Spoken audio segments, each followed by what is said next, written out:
З 5 жніўня, можна лічыць, афіцыйна распачалася выбарчая кампанія. Ну і, адпаведна, калі кампанія распачалася, то лагічна меркаваць, што можна было б ужо і распачынаць кампанію назірання за гэтай выбарчай кампаніяй.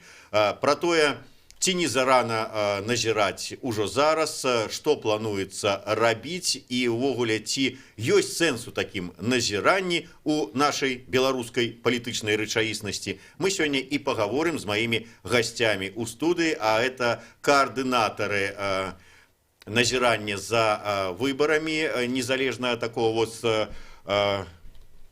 кампании правооборонцы за свободные выборы, старшыня беларускага хельсінскага камітэта Олег Гулак и юрыст правоабарончага центра «Весна» Владимир Лапкович. Добрый день, шановное господарство. Ну и я уже сказал, что фактично с 5 жніўня дадзены старт выбарчай кампании. Старт кампании назирания за выборами таксама от 5 числа дадзены.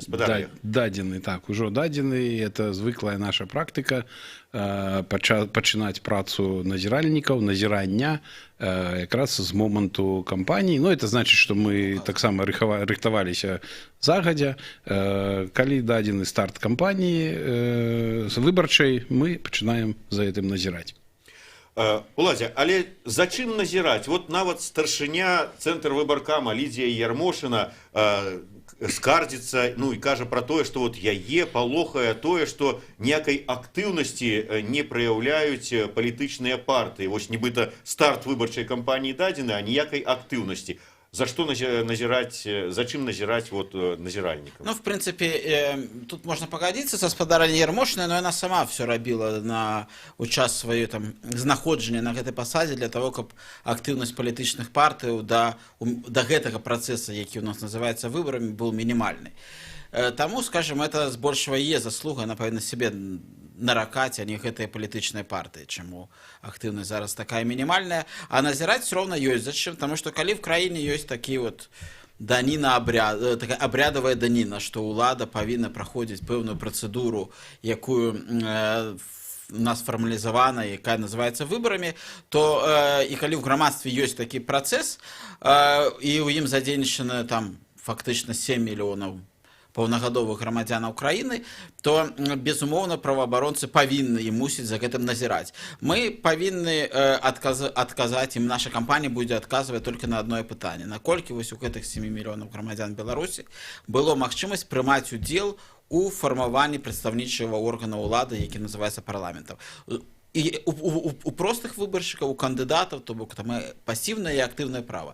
Права абіраць і быць абраным. Наколькі вось гэтае права было в Беларусі забяспечана. Мы, як праваабаронцы, гэта таксама адно з тых правоў, якое мы баронім. Ну, пра гэта больш падрабязна крыху далей. Зараз вот ўсё ж таки мяне цікавіць. Ну, вот старт кампаніі, як мы ўжо сказалі і пацвердзілі, дадзены. Палітычныя партыі халтураць, скажем так. Пакуль яшчэ нешта там асабліва не рухаюцца, мягка скажем. Но назіральнікі-то ўжо павінны тут штодня, штохвілінна нешта рабіць. Вот сёння зачым вы назіралі? І заўтра зачым плануеце назіраць? Ну, сёння якраз мы рабілі прэс-канферэнцыю, на которой журналистам рассказывали про нашу кампанию и про то, яким чынам мы будем назирать, и про что, и зачем назирать. А зараз, конечно, галоўная праца наших назиральников — это адсочваць той працэс, тую ситуацию, тую грамадска-палітычную картину, на фоне которой адбываюцца выборы. І таму вось у тым ліку неактыўнасць партыяў, неактыўнасць, то, што выбары адбываюцца фактычна такім, ну, трошки вымерлым полі, гэта таксама частка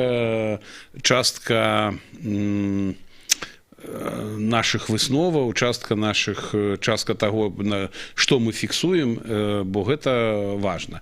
І в гэтым сэнсе, можа быць, забегаючы крыху наперад, я скажу, што вот спецыфіка нашай краіны, спецыфіка нашых выбараў якраз патрабуе, якраз робіць вельмі важным назіранне за ўсім працэсам. З моманту абвяшчэння, вот як кампанія пачалася, то і все працэдуры, як яны адбываюцца, пачынаючы з фармавання камісій і пачынаючы нават вот з ацэнкі таго, на якім фоне выбары адбываліся. Вот гэта ўсё вельмі важна, таму што нельга сводзіць выбары выключна к галасаванню.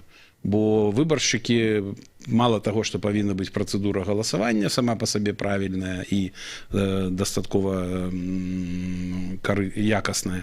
Вось. Але важна, каб выбаршчыкі маглі рабіць свядомы выбар, каб кандыдаты маглі быць кандыдатамі рэальнымі, а не толькі тэарэтычнымі, патэнцыйнымі, каб выбаршчыкі маглі ведаць іх праграму. Ну і вот весь гэты працэс, уся эта сутнасць выбараў, яна якраз забяспечваецца ўсёй хадой працэдур, не толькі самим галасаваннем. Таму для нас это важно. Ну а улічваючы, што крытыкі хапае, крытыка ёсць па кожным этапу звычайна была. Ну, в папярэдніх кампаніях мы досвед маем і бачым, што праблем хапае, таму і важна это ўсё назіраць. Ну, я так разумею, вот я зараз падрыхтаваў пытанне да ўладзе, але вот думаю, што спадар Олег часткова адказаў. Вы сказалі, што мы будзем назіраць за тым, як выконваецца права грамадзян на удзел у выбарчым працэсе. Ну, здаецца, вот чалавек, які не абазнаны, паслухаў бываў, сказаў: да маё ўсё права забяспечанае, мне прыйшла паведамленне, я пришел, проголосовал. Да, что вот я повинен там, ну, дакладней, что мяне чакаюць там-то и там-то, на таким-то выборчым участку, я пришел, гэта мне пришло, нейкие там улетки мне пришли, раскидали, я пошел, проголосовал, все мои права. Ці не все? Вот зачем вы будете? Правильно. Гэта пастка, якую ўлады стварылі, в прынцыпе, ўсёй нашай сістэме наўмысна, пастка, в якую трапляюць і беларускія звычайныя выбаршчыкі, якія па-за межамі палітычнага працэса, і замежныя журналісты, якія прыехалі на 2-3 дні на перыяд галасавання. Это пастка прыгожага галасавання. Вось ты прыходзіш на участак, там іграе музыка, там нейкія там дзяўчаты ў нацыянальных строях. Можна выпіць у грамадскім месцы танна, и закусить апельсином. И ты голосуешь, тебе все улыбаются, твой бюллетень опускается в скрыню. Атмосфера праздника. Да, и як у нас, наш выбор это свято. И вот это адчуванне свята, тая паска, у якую, калі чалавек па-за працэсам, лёгка можа патрапіць. І таму вельмі важна, мы якраз, скажем, спрабуем змагацца з гэтай пасткай. Тым тое, што разгортваем весь працэс выбараў по кожнаму з этапу. Вось мы гэты пазл збіраем з самага пачатку, каб і вся гэта карціна ўзнікла. Ці сапраўды палітычная апазіцыя, там палітычныя суб'екты ўвогуле, не абавязкова апазіцыя, мелі магчымасць быць прадстаўлены в камісіі. Ці не было дыскрымінацыйнага падыходу, калі яны не змаглі патрапіць у выбарчыя камісіі. Ці сапраўды збор подпісаў быў роўны. Ці сапраўды кандыдаты, якія зарэгістраваныя, сабралі гэтыя подпісы і могуць называцца кандыдатамі без выкарыстання адміністратыўнага ресурса. Ці сапраўды все мелі магчымасць да агітацыі і да вольнага доступу да там СМІ. І самае галоўнае ўжо на канцы, ці сапраўды гэтыя бюллетэні, кінутыя ў скрыню, адпавядаюць сапраўднаму волевыяўленню выбаршчыка. Ці сапраўды можна казаць, што волевыяўленне гэтага выбаршчыка, які прыйшоў на свята, прагаласаваў, пашоў, выпіў. Ці сапраўды гэта тыя бюллетэні, ці сапраўды іх так палічылі. І вось мы разгортваем гэтую абгортку выбараў, спіраем гэты пазл і адказваем на гэта пытанне. Вось гэта асноўная наша задача, якую мы ставім перад нашай кампаніяй, і я лічу, што это вельмі-вельмі важна, таму што інакш мы все застанемся закладнікамі гэтай пасткі, што мы прыйшлі, прагаласавалі. І самае галоўнае яшчэ тое, што мы спрабуем в межах там сваіх сціплых магчымасцяў, але спрабуем супрацьдзейнічаць, неяк там змагацца з апублічнівае все выпадкі і адміністратыўнага ресурса, калі людзей прымушаюць падпісвацца за таго ці іншага кандыдата, што мы ад улады, што мы бачым на кожных выбарах, і прымушаюць прыняць удзел у датэрміновым галасаванні, то што у нас уже прыняла абсалютна такі тотальный и абуральный масштаб, то есть что людей массово, дзяржслужащих, студентов прымушаюць да ўдзелу да тэрміновым галасавання. І вось мы спрабуем гэтаму супрадзейнічаць, тлумачыць асвета грамадства, тлумачыць, што яны самі уласнікі свайго права ўдзелу ў выбарах. І не толькі права свайго голаса, але і свайго права, калі, дзе і як яму ўдзельнічаць в этих выбарах. А давайте вось по чарзе, по пунктах усіх, якія пералічыў уладзе. Ну, можа, не па ўсіх, але па асноўных. Вот глядзіце, першае, на што звяртаецца ўвага, гэта фармаванне выбарчых камісій. Сказаў пра гэта і спадар Олег, і ўладзе. Фармуюць выбарчыя камісіі мясцовыя улады. Якім чынам вось вы зможаце назіраць за гэтым працэсам, можа ўплываць за гэты працэс, ці ўся ваша праца будзе ў тым, каб потым звесткі, калі ўжо ўсё будзе сфармавана, гэтыя звесткі апрацаваць і выдаць сваю рэзалюцыю? Хорошее пытанне, тому что прозрыстасць, адкрытасць, транспарентнасць у нас часто, звычайна, не часто, а пераважна разумеецца як дэманстрацыя прыняцця рашэння. Вот таким чынам адбываецца працэдура, мы назіраем за працэдуру, звычайна так было, мы назіралі за працэдурай прызначэння фармавання камісій. Значит, збіраецца выканкам і савет, так, мясцовыя органы ўлады, і на сумесным пасяджэнні прызначаюць гэтых удзельнікаў гэтых камісій. І это звычайна недзе каля 3000 чалавек удзельнікаў, і яны все прызначаюцца за 2-3 гадзіны. Так, зразумела, што рэальнага абмеркавання не адбываецца, ёсць спісы загадзя падрыхтаваныя, яны спісы ляжаць у папачках для сяброў камісій, для сяброў гэтых органаў. Вось, назіральнік бачыць гэты ўвесь працэс. Празрыста. Сутнасць, як людзі трапілі ў камісіі, зразумела? Не. Ну, в дадзеным выпадку мы назіраем за працэдурай і называем далей рэчы сваімі імёнамі. Было празрыстым, было зразумелым, не было. Мы прапануем зрабіць такім чынам, каб гэта было зразумелым.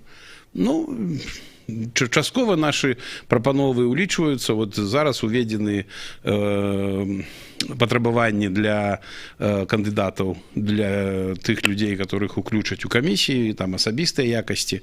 Вось. Но вялікая праблема, которую мы крытыкуем, і замежныя назіральнікі таксама, АБСЕшныя, гэта вот тое, што рэальнага абмеркавання няма, а ў выніку і няма прадстаўніцтва плюралістычнага. Склад камісіі не плюралістычны. Там толькі людзі, которые падтрымліваюць існуючую ўладу. 5 асноўных палітычных грамадскіх суб'ектаў. Так, калі часам там і трапляюцца нейкія адзінкі апазіцыйныя, то это звычайна на маргінальных участках, на закрытых, ну, на невялікіх участках, которые не вырашаюць нічога. Ну, бачна, это дыскрымінацыя, калі прадстаўнікі праўладных структураў маюць 89-90%. Гэта ўжо аналіз вынікаў. Уключэння, а прадстаўнікі апазіцыі менш аднаго.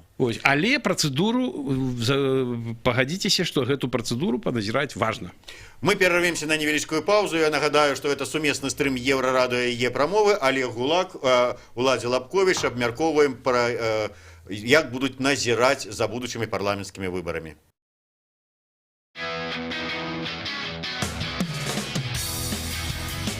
Еўрарадыё. Мы першае рок-радыё Беларусі. Самыя свежыя навіны і аналітыка, музыка і крытыка. Мы незалежная крыніца інфармацыі ў тваім рэальным жыцці і ў інтэрнэт-прасторы. 24 гадзіны на суткі нас можна знайсці на старонцы euradio.fm. Лаві нас на спадарожніку Астра 4А, 4,8 градусаў на ўсход. Еўрарадыё. Час ведаць, што адбываецца.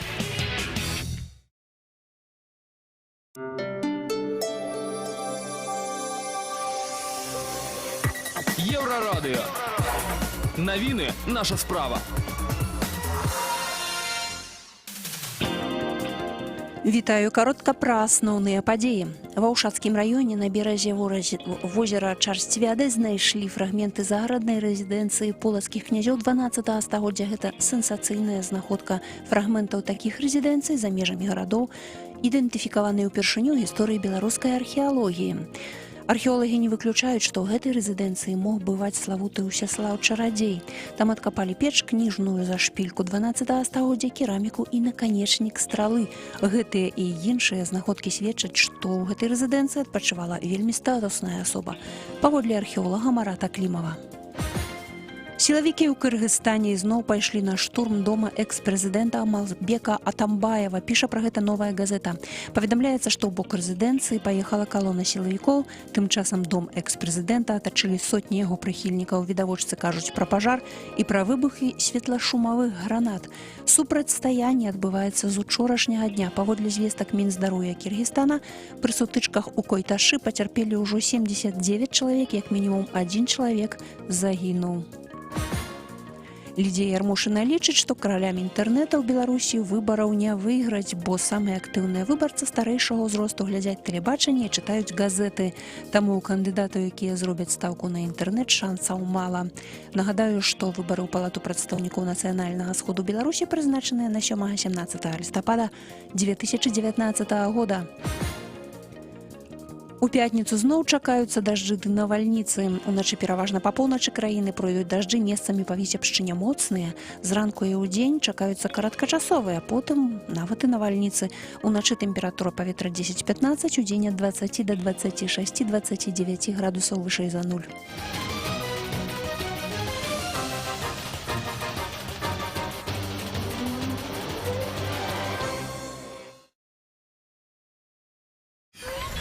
Еўрарадыё.фм. Вяртаемся ў студыю Еўрарадыё. Для вас працуе Зміцер Лукашук і ў сумесным стрыме Еўрарадыё і Е-прамовы разам са старшынёй беларускага хельсінскага камітэта Олегам Гулаком і юрыстам праваабарончага цэнтра «Вясна». Абодва яны з'яўляюцца каардынатарамі кампаніі назірання за выбарамі праваабаронцы за свабодныя выбары. Абмяркоўваем, як будзе адбывацца незалежнае назіранне за гэтай парламенцкай кампаніяй. Ну вось мы абмеркавалі ўжо, як будзе назірацца працэс фармавання выбарчых камісій. Ну, такім чынам, ўсё ж такі пэўныя прадстаўнікі, хай не паўсюль, але на у асобных райвыканкамах будуць назіраць за тое, як гэта вот все адбываецца прызначэнне сябраў камісій. Ну, трэба сказаць, што за апошнія выбары, уже апошніх некалькі кампаніяў, праблем з тым, каб назіральнікі трапілі на пасяджэнне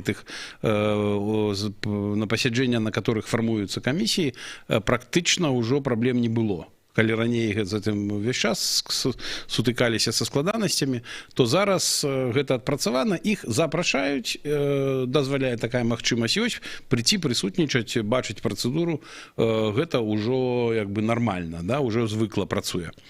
А іншая штука, это да, наколькі назіральнік бачыць абгрунтаванасць прынятых рашэнняў аб уключэнні тых ці іншых, чаму каго-то не ўключылі, каго-то ўключылі, зразумець падставы і зразумець абгрунтаванасць такога рашэння, з гэтым былі складанасці ўвесь час, паглядзім, што будзе зараз. Я, можа, крыху так чыста па часе, як адбываецца сама кампанія, буду скакаць, таму што я проста бяру самыя такія важныя, цікавыя моманты, на якія заўсёды звяртаюць увагі назіральнікі, таму пра іх. Вот першае фармаванне выбарчых камісій, другое, гэта заўсёды кажуць, што ёсць небяспека, што будуць прыпісваць яўку. Што вот, маўляў, малая цікавасць людзей да ўдзелу ў выбарах. Ярмошына, дарэчы, таксама звяртае на эту увагу. Это выбары не прэзідэнцкія, таму плюс яшчэ такі час, магчыма, мала людзей пойдзе, прыпішуць нешта. Будуць назіральнікі нейкім чынам фіксаваць яўку, каб потым была магчымасць сказаць, па нашых падліках вот столькі, вашы лічбы неправільныя. Па магчымасці, бо трэба разумець то, што гэта в Беларусі вельмі складаны працэс, тому што нельга казаць, што ў нас там ідзе, напрыклад, датэрміновае галасаванне і галасаванне ў дзень выбараў, як гэта напісана в законе. Насамрэч працэдура збудавана такім чынам, што ў нас фактычна 6 дзён дзень основного галасавання. Таму у нас в першыя 5 дзён датэрміновага галасавання прымаюць удзел там больш 30%. І для того, каб забяспечыць такі кантроль, про які вы кажаце, неабходна вялікая колькасць людзей, которые тотальна ўвесь час будуць знаходзіцца на выбарчым участке і весці падлік. Выбарачна на некаторых участках мы будзем весці такі падлік, но мы не зможам сказаць па ўсёй краіне. Пра некаторыя участкі мы будзем рабіць такія замеры, але па ўсёй краіне у нас на гэта няма такіх чалавечых ресурсаў, мы это зрабіць не можам, тому што там у нас 8 тысяч, больш там 8 тысяч выбарчых участкаў. Не, 6. 6 тысяч. 6 тысяч выбарчых участкаў, і гэта, конечно, мінімум 2 чалавека на один выбарчы участак, значит 12 тысяч актывістаў. І это можна было бы зрабіць супольна ўсімі сіламі, калі б сапраўды это был нейкі палітычны вялікі накал в грамадстве. Але трэба адзначыць тое, што наша порочность нашего датэрміновага галасавання, но мы ж таксама унікальныя чымсьці ў рэгіёне, потому что нават в России няма датэрміновага галасавання. У іх куча праблем з фальсіфікацыяй выбараў, но датэрміновага галасавання няма, там ва Украіне няма. Мы фактычна адзіная краіна в рэгіёне, у якой ёсць і смяротнае пакаранне, і датэрміновае галасаванне. Ну, вы параўналі, конечно. Тым не менш, вот з датэрміновым галасаваннем ёсць магчымасць нешта зрабіць, ну, я маю на увазе пракантраляваць. Я разумею, што маё пытанне, конечно, такое. Ну вот, да, да таго, што Влад сказаў, я дадам яшчэ тое, што па вялікім рахунку наш папярэдні досвед паказвае, што і няма вялікага сэнсу ў такім кантролі, вот в таких высілках таких, да, каб это все палічыць рэальную колькасць людзей, таму што потым сведчанні назіральнікаў не ўспрымаюцца ні выбарчымі камісіямі, ні праваахоўнымі органамі, калі падаюцца скаргі. Напрыклад, пракуратура ўвогуле перастала займацца выбарамі на ўсё, да, ўсё перанакіроўвае ў выканкамы. Аддзяленне пошты, фактычна. Так, а выканкам, то есть, прабачце, выбарчыя камісіі, так, а выбарчыя камісіі гавораць пра тое, што ў нас няма падстаў не давяраць выбарчым камісіям, пратаколам, да, а то, што назіральнік кажа, што вот я палічыў і за ўвесь час прыйшло там 300 чалавек, у вас напісана 900. Вы адвярнуліся, а ў гэты час 150 вы выходзілі ў чалавек. прыбіральню, да, ці проста чаму, ну, мала ли вы памыліліся. Такія сведчанні, такія падлікі назіральнікаў не параджаюць прававую новую там сітуацыю. Хаця насамрэч праверыць это не складана, можна паглядзець спісы і паглядзець подпісы выбаршчыкаў, напрыклад, подпісы яны параўноўваюць, калі ідзе працэдура рэгістрацыі кандыдатаў і дакументы аб вылучэнні правяраюцца. Вось, то такая працэдура вядомая, і шмат каго бракуюць, как раз бракавалі раней, але ні разу я не ведаю, не памятаю ні аднага выпадка, калі б пры такіх скаргах рабіліся такія сур'ёзныя захады па праверцы інфармацыі. В ранейшых кампаніях, калі мы на некаторых таксама участках выбарку такую рабілі, то на большасці, ну, не скажу на большасці, на шматлікіх участках мы назіралі розніцу в 5, в 7, а нават бывала в 10 разоў паміж яўкай, якую фіксавалі нашы назіральнікі, якую пісалі выбарчыя камісіі. Зразумела, што памылка в 2-3 выбаршчыка, это можа быць там чалавечы фактор. Ну, калі там, мовна кажучы, наш назіральнік налічыў, што прыйшло 15 камісій в канцы дней, пішуць, што было 150, гэта, безумоўна, ўжо чалавек не адвярнуўся, это не чалавечы фактор, а прямая фальсіфікацыя. Але няма інструментарія для того, каб хтосьці пачал правяраць і каб пачаліся нейкія прававыя наступствы. Да, прычым мы ж не гаворым, што таму назіральніку абавязкова трэба, як бы, ну, што это самы галоўны доказ. У вас ёсць інструменты праверыць іншымі сродкамі, пацвердзіць альбо аправергнуць эту інфармацыю, але гэта ні разу не рабілася. Тым не менш, вот вы так і не адказалі на пытанне пра датэрміновае галасаванне. Ці ёсць магчымасць нейкім чынам вот за ім паназіраць? І тут я нават кажу не пра, скажем, галасаванне дзе-небудзь у горадзе, а вот калі вот ездзят галасаванне на дому, так званае, па вёсках. Ну, это в основном не датэрміновае, это в основном дзень галасавання. Ёсць там, дзе будуць нашы назіральнікі, і мы будзем ставіць задачу, каб яны в тым ліку адсочвалі галасаванне на даму, таму што у нас же таксама это адзін з вялікіх інструментаў фальсіфікацыю такіх, таму што выбаршчык павінен сам сказаць, што я хочу ці там праз третіх асоб перадаць в камісію, што я хочу, каб да мяне прыйшлі.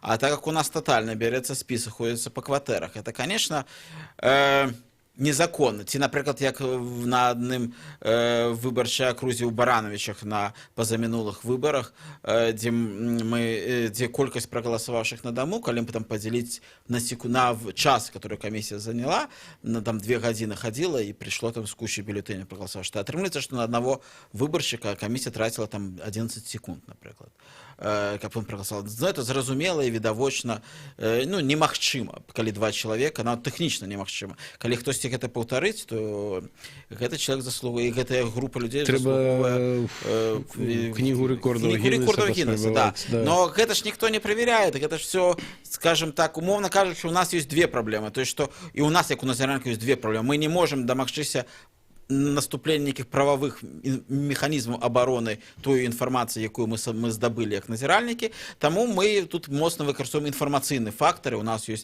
і сайт, інфармацыйныя рассылкі, дзе і праца з міжнароднымі назіральнікамі, дзе мы якраз вось гэты нашы факты ўжо і выкладаем і даносім. Яшчэ адзін момант, гэта ну, нават яшчэ да падліку галасоў, а вот момант, калі, вот як бы сказаў Уладзь, фактычна 5 дзён ідзе галасаванне. І што адбываецца ноччу цягам гэтых 5 дзён з тымі скрынямі для галасавання, куды ўжо апусцілі бюлетэні? Контроль все-таки нейкі магчымы ці не? Ці верым, што міліцыянтам? Ну вот это якраз тое, чаму крытыкуецца гэтая працэдура датэрміновага галасавання, таму што ніякай гарантыі захавання недатыкальнасці бюлетэняў не існуе. Тут яшчэ важна сказаць, што это не толькі гэтая праблема не толькі з таго, што самі бюлетэні знаходзяцца пад аховай міліцыі, а міліцыя людзі паднявольныя, і як бы ёсць сведчанні пра то, што не заўсёды яны захоўваюць эту чысціню. Вось, але пры гэтым яшчэ тут цэлы комплекс фактараў, который спрыяе такой сітуацыі. Гэта тое, што ніякім чынам толькі ў нас, працягваючы логіку, которую узгадваў Уладзь, толькі ў нашых выбарах бюлетэні ніякім чынам не абаронены. Гэта звычайныя лісткі паперы, на которых надрукавана тыпаграфскім спосабам інфармацыя. Вось, то іх колькасць можа быць не абмежавана, і адпаведна маніпуляцыі магчымыя, так?